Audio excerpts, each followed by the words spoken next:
안녕하세요. 한의사 강용익의 심통부리기입니다. 요즘은 아이들도 정말 책가방 무게가 장난이 아닙니다. 어려서부터 너무 많은 걸 학습하고 배워내느라 정말 힘들 것 같습니다. 그렇다고 또 너무 뒤처져 버리면 우리 아이만 학교에 가서 너무 주눅이 들어버릴까 걱정이 되실 겁니다. 그래서 사회적인 분위기에 어느 정도는 묻어갈 수밖에 없는 것도 사실입니다. 조기 교육을 많이 시키는 부모든 그렇지 않는 부모님이든 머리가 아픈 것이 사실입니다. 이런 과정에서 우울증이나 불안장애 혹은 자해충동 등 여러 가지 정신 심리적 어려움으로 내원하는 아이들이나 성인들이 많아지고 있습니다. 그런데 이들을 치료하면서 부모가 아이들에게 해줘야 하는 정말 중요한 뒷바라지 하나가 부족한 것이 아닌가라는 생각이 들 때가 많습니다. 뭘까요? 바로 부모의 칭찬입니다. 아무리 공부를 잘하고 아무리 좋은 대학을 나왔어도 아무리 번듯한 직업을 갖고 있어도 이게 부족했던 사람들은 삶의 어느 순간 마주한 고비에서 견뎌내는 힘이 약합니다. 그래서 쉽게 우울증이나 불안장애로 이어지더라는 겁니다. 반면 어릴 적 칭찬과 따뜻한 애착을 많이 받고 자란 아이들은 비록 부족한 점이 있더라도 끝내는 자기 꿈을 잘 성취해내더라는 것입니다. 그런데 우리네 부모님들은 사실 칭찬에 익숙하지 않습니다. 가정경제가 휘어져도 아이 교육을 위해서라면 헌신하고 올인하는 건 예나 지금이나 크게 다르지 않습니다. 그런데 정작 자녀의 삶 전체의 성패를 좌우하는 칭찬에 대해서는 매우 소극적입니다.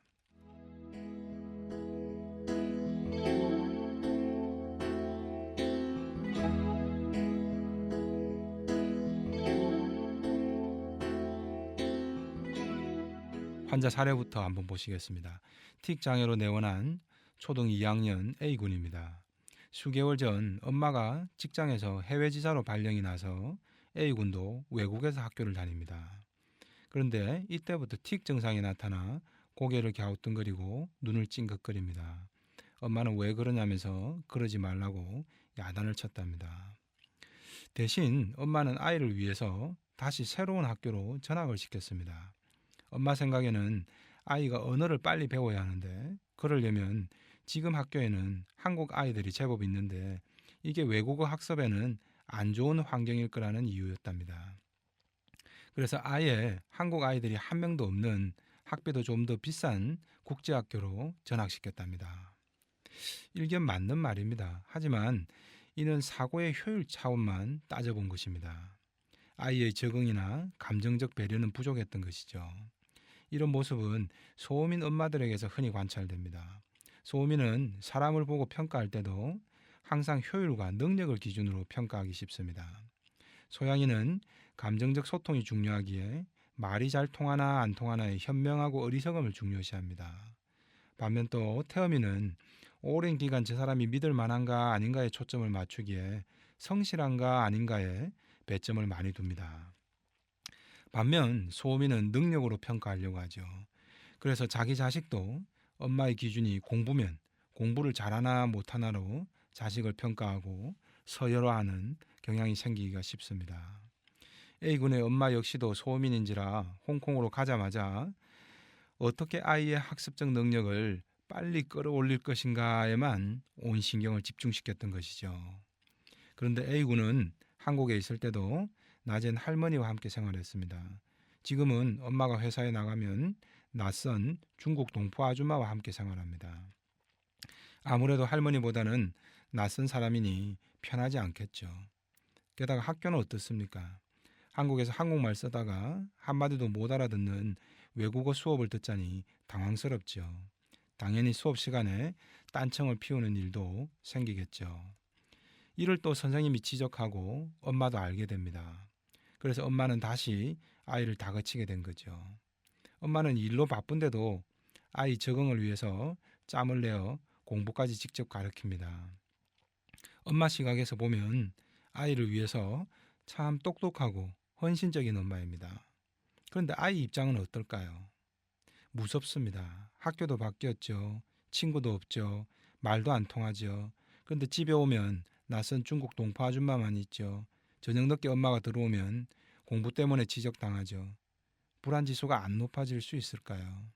이렇게 높아진 불안지수 때문에 교감신경이 과도하게 흥분되고 틱 장애로 이어진 것입니다. 신경 안정제를 먹여도 해결이 안 되었던 것도 이런 원인이 해소되지 않았기 때문이겠죠.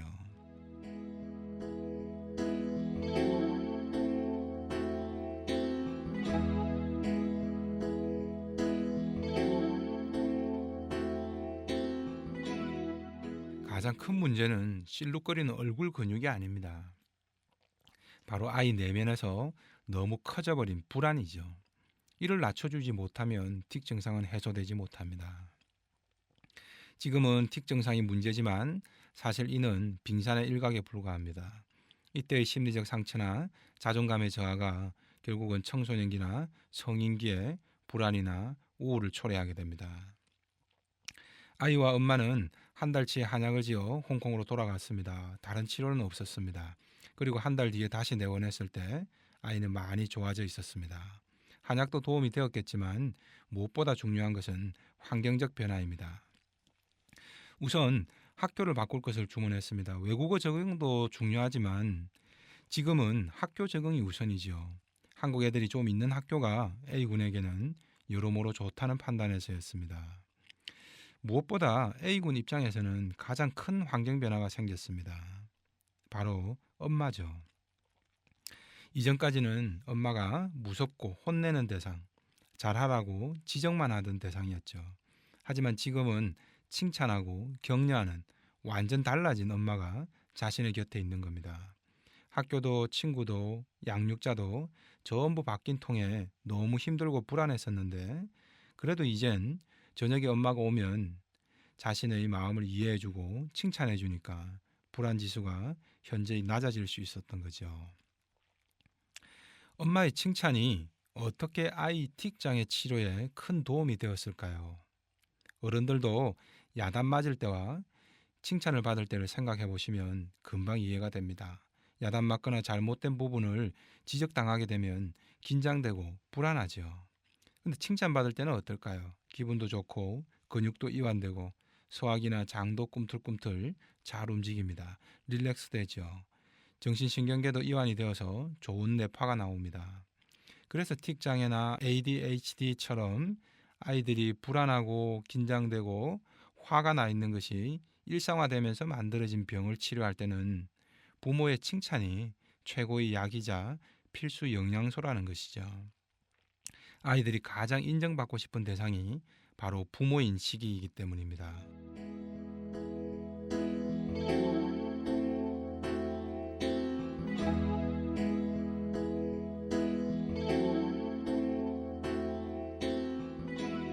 그런데 우리 부모님들은 자녀들 칭찬에 인색합니다. 아니 어색합니다. 아이들 잘 되라는 마음이 강할수록 아이를 더 다그치고 지적하는 방향으로만 이어집니다. 그건 너무 잘합니다. 하지만 칭찬은 잘 안 됩니다. 하지만 칭찬도 어색해서 처음에 힘들어 보일 뿐이지 하다 보면 늡니다. 자연스러워질 때까지는 부모님들이 의식적으로 배우고 노력해야 하는 부분입니다. 물질적인 것이나 공부 뒷바라지보다 사실은 훨씬 더 중요한 부분이거든요. 물론 처음에는 부모님들이 매일 보는 아이한테 뭐 그렇게 칭찬할 게 있나요? 라고 너무 힘들어합니다. 또 시험 성적이 올라갔으면 그런 거나 칭찬할까? 그 외엔 딱히 칭찬할 게 없다라고 말합니다. 너무 부자연스럽죠. 그러나 정말 우리 아이에겐 칭찬받을 요소가 없을까요? 자, 그럼 칭찬을 해줘야 되는데 뭘 가지고 칭찬을 해야 할까요? 가수 싸이가 한 방송에 출연해서 이성에게 어필하는 방법으로 최고의 무기는 다름 아닌 칭찬이다라고 강조한 적이 있습니다. 하지만 이성에게 얼굴이 몸매가 예쁘다라고 칭찬하면 이런 건 와닿지 않는다고 합니다. 그래서 싸이는 상대가 오늘 노력한 것을 유심히 관찰했다가 칭찬하면 상대가 자신에게 호감을 갖게 된다라고 말했습니다. 부모가 자식에게 칭찬하는 것도 이와 다르지 않습니다.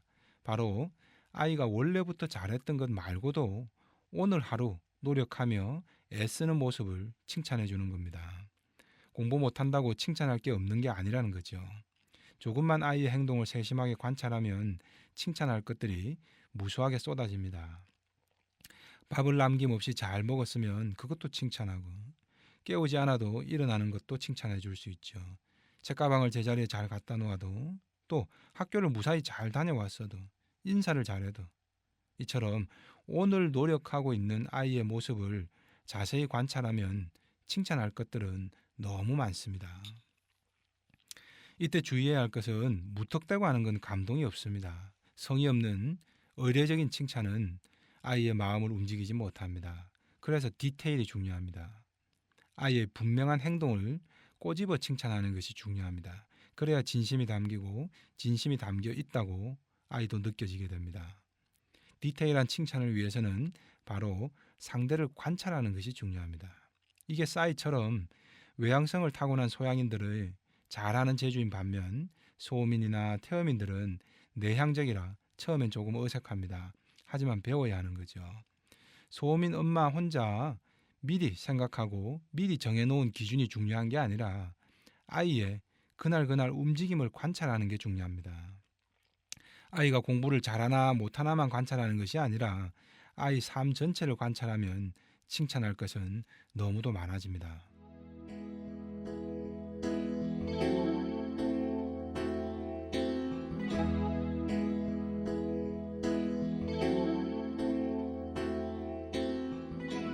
칭찬은 하는 사람도 받는 사람도 모두 기가 순하고 이완되게 만듭니다.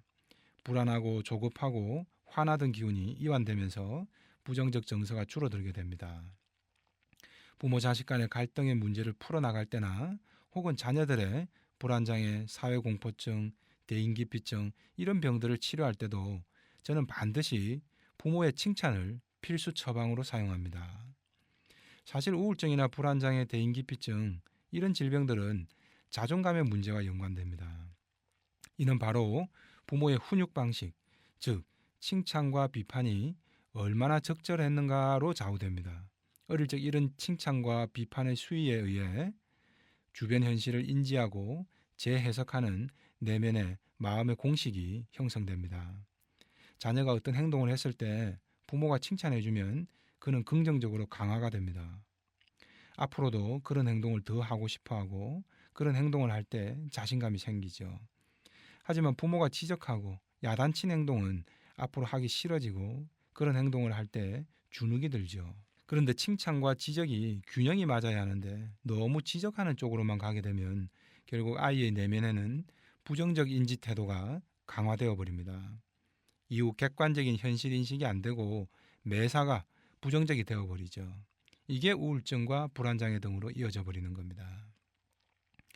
그래서 아이의 현재를 위해서도 미래를 위해서도 가장 중요한 것이 부모의 칭찬이더라라는 겁니다. 그렇다고 무턱대고 아무 때나 칭찬해버리면 자아가 팽창합니다. 현실 감각이 완전히 달나라로 가버립니다.